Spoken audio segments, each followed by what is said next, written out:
Buenos días, compañeros, licenciada. Es un placer para mí saludarlos a través de este medio. Como ya todos me conocen, mi nombre es Carla Almendares y pertenezco a la clase narrativa novela. En este día vamos a hablar de lo que es este hermoso libro escrito por el infante Don Juan Manuel, llamado El Conde de Lucanor. Antes de hablar de este libro, vamos a hablar del contexto histórico, de la biografía, de lo que contiene el libro, de la sinopsis y el análisis del libro, y posteriormente estaremos dando una breve narrativa. Estamos hablando de quién fue Don Juan Manuel. Don Juan Manuel nació en Castilla de Escolona, situada en la actual provincia de Toledo. El padre de Don Juan Manuel, Manuel de Castilla, era sobrino del rey Alfonso V el Sabio e hijo menor de Fernando III el Santo, del que recibió una herencia, la famosa espada lobera del conde Fernando González, que también heredaría el escritor. Y hoy se conserva en la Catedral de Sevilla. Quedó huérfano de padres en 1283 de su madre Beatriz de Saboya, hija de Amadeo IV de Saboya en 1290, cuando solo contaba con 8 años, por lo que fue su tutor el rey Sancho IV de Castilla. Don Juan Manuel heredó de su padre el gran señorío de Guinea, y el de Escalona Peñafiel fue una donación de Sancho IV por motivo de su nacimiento. Posteriormente, en 1330, recibió el título vitalicio del príncipe de Villeda merced de Alfonso IV de Aragón. Pertenecía a una familia real muy preocupada por la cultura y el uso del castellano. Su abuelo Fernando III el Santo ordenó el uso del castellano en los documentos de la Chancillería y fundó la Escuela de Traductores de Toledo. Su tío Alfonso IV el Sabio lo impulsó a iniciar numerosos proyectos, a que se le atribuyeron a su tío Enrique de Castilla el Senador la tutoría de la primera versión de Amadís de Gaula. Además, otro tío suyo, Fadrique de Castilla, ordenó traducir al castellano el libro árabe Sendebar. Fue educado como un noble en las artes tales como la adquisición de la caza, la esgrima, pero sus ayos se preocuparon de lo que aprendiese. Además, aprendió latín, historia, derecho y teología.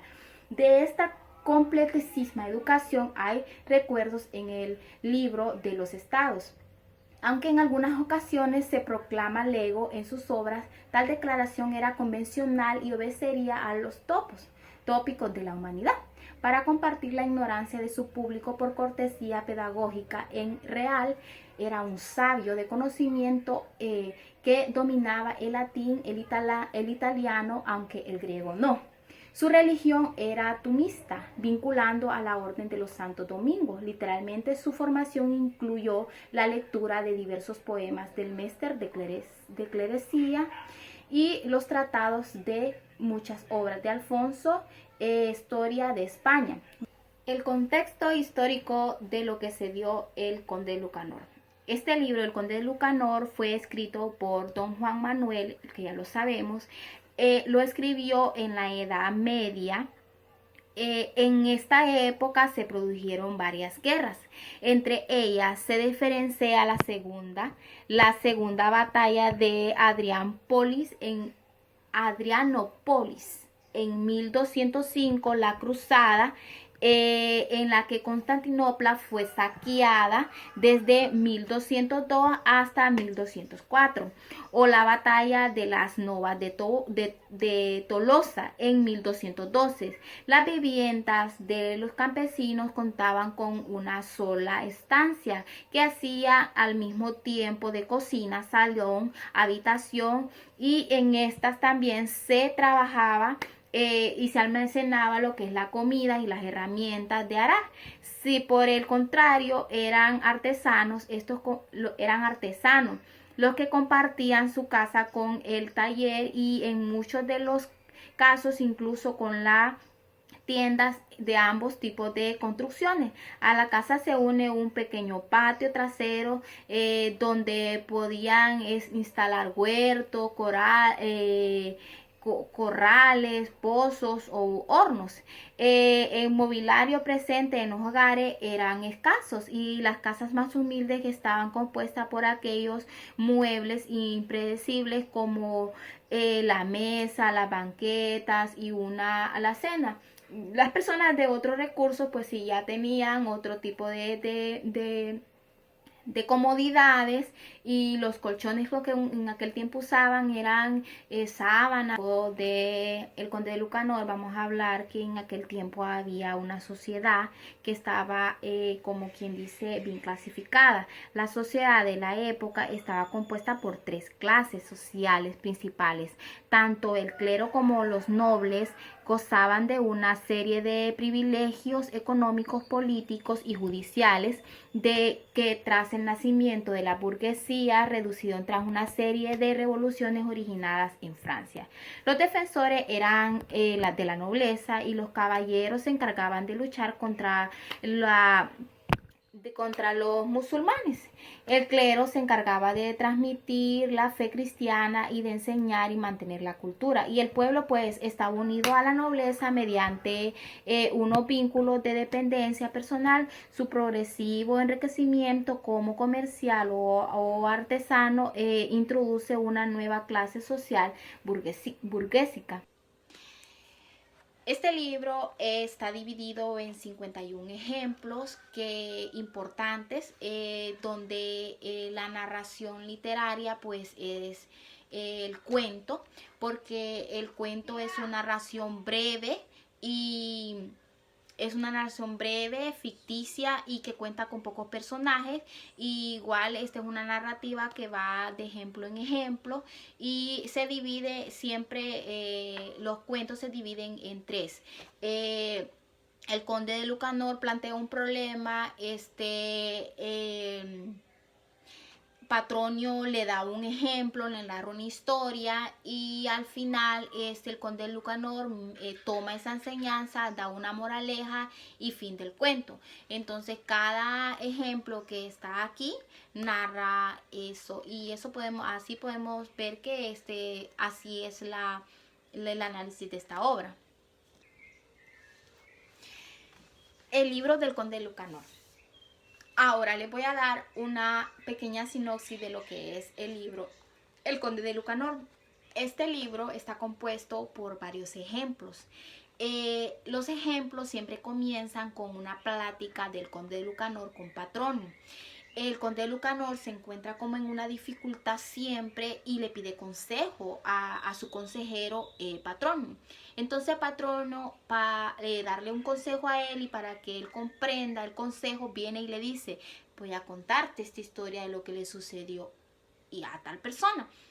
O usa cualquier tipo, porque también usa fábulas. También aquí se encuentran fábulas. Este libro tiene diversos ejemplos educativos, más que todo también religiosos, porque este libro lo que él quería, que era como educar, era afianzar a las personas a lo que son los ejemplos. Y la verdad que este libro es un libro importante, podríamos decirlo, en lo que es mantener una buena conducta en lo que es la sociedad o en lo que hoy en día. O sea que este libro yo las invito a leerlos a todas, porque este libro es un libro muy bonito y que lo deja una moraleja que nos puede ayudar en nuestro diario vivir. Entonces, como no es una historia, yo le voy a narrar solamente una que a mí me gustó mucho. Dice que estaba el conde de Lucanor. El conde de Lucanor ya era un conde con mucho dinero. Entonces le dijo a Patrono que quería viajar a un lugar porque quería aumentar su riqueza. Entonces él le pidió le dijo a Patronio: quiero ir a cierto lugar porque quiero aumentar mi riqueza, pero considero que si yo voy a ese lugar, mi vida corre peligro. Entonces Patrono, que era el consejero muy sabio, le dijo de esta manera: Señor conde Lucanor, le dijo, ahora le voy a contar la historia de lo que le pasó a un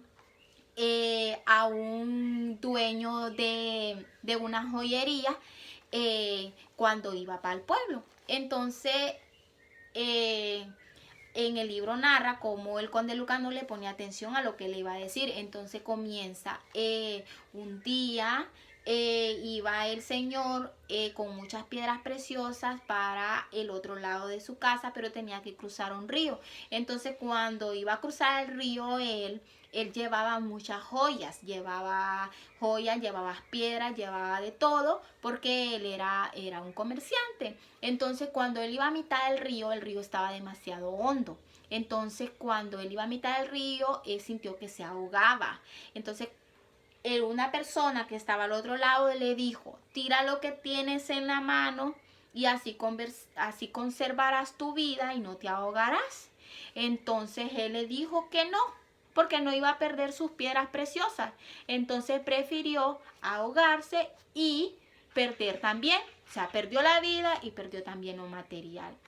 Entonces, al final dice que el conde Lucanor le gustó lo que le dijo referente a lo que él le había dicho de que quería aumentar su riqueza. Entonces los deja esta moraleja que dice así: a quien por codicia la vida aventura, lo más de las veces el bien poco dura. Entonces, al final siempre dice, vio el conde Lucanor que estas palabras eran buenas y las hizo escribir en este libro. Entonces, todas las historias son iguales. Narran siempre una historia, un ejemplo para el conde de Lucanor. Empieza de la misma manera, finaliza de la misma manera, siempre con una moraleja distinta. Lo que significa que aquí hay muchas moralejas que nos pueden ayudar en nuestro diario vivir. Y para finalizar con lo que es el conde de Lucanor, pues podríamos decir lo que son las frases. Bueno, este libro consta de muchísimas frases, como ya lo habíamos comentado. Estas frases pues son moralejas que nos dan una enseñanza, y pues podríamos hablar con esta que dice: el bien que hagas nunca será perdido, aunque algunos se portaren mal contigo. Es una moraleja, es una frase bonita que nos deja un gran entendimiento, una gran enseñanza, porque sabemos que todo bien que nosotros damos en la vida pues nunca queda perdido. Siempre pues creyendo siempre en Dios, que siempre se nos atribuye todo lo que hacemos en esa tierra de alguna u otra manera.